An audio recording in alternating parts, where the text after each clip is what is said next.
think that it will be prudent to take and turn the clock back to the month of February. The Prime Minister had a keen watch on the developments with regards to COVID the world over, and we tracked the explosion of the pandemic in the European Union, and especially the pressure on the medical community with regards to safety measures, which included safe clothing and PPE suits. In our 74 years of history, we had never needed more than 50,000 PPE suits in a year. And all of it was imported. So we did not have any manufacturing capacities in our country. Now, on the 27th of February, the WHO came out with the standards which need to be met by manufacturers of PPE. And in the first week of March, we realized that the standard was a level 4 for doctors who were treating COVID patients. These are technologies that need at least 30 to 40 weeks in terms of from baseline preparations onwards to full-fledged manufacturing. That is a timeline that we had seen internationally. I think that also the challenge was that international borders started getting sealed. So we as a country, A, did not have any manufacturing capacity, B, the prerequisites for the manufacturing, which was the machinery, was not made in India at all. Additionally, the challenge was that though we had capacity to make the raw material for it, which was the base fabric, the sealing between the two ends of the fabric, which is a sealing machine, was not available in India. And the first week of March, we all congregated in the ministry. We had support from the Ministry of Health.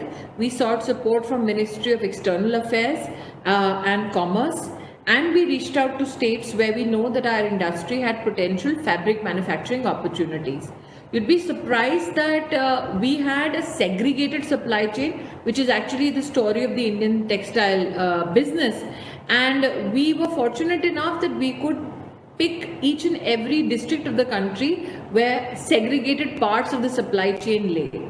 If you remember, the announcement of the lockdown, in fact, brought forth a challenge that in a state where nothing is functional, no manufacturing capacity is open, how do you start a whole new segment of an industry?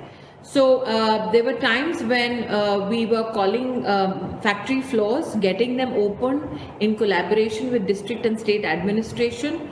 We were running samples from Punjab, from Phagwara, all the way down to Coimbatore, or all the way from Bengal to Coimbatore. We were ringing in our colleagues in the railway ministry.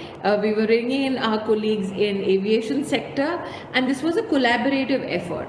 Now, there is an assumption that for a new industry to grow, government has to give a huge subsidy to support the industry. I'm proud to say this is the only industry which has grown from 0 to 1100 plus companies today. In just 3 months, we grew that number without a single rupee of subsidy given, which means all the industry needed was the government to support them with regards to machinery, with regards to compliances and testing facilities.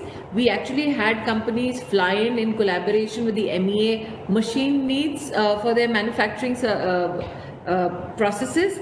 And I think ultimately today, N95 masks, till September, the industry in India has produced over 22 crore masks, and our per day production capacity is now 26 lakhs N95 masks. A country which produced nothing as of March, today has become the second largest manufacturers of PPE suits in the world, and we are also now exporting.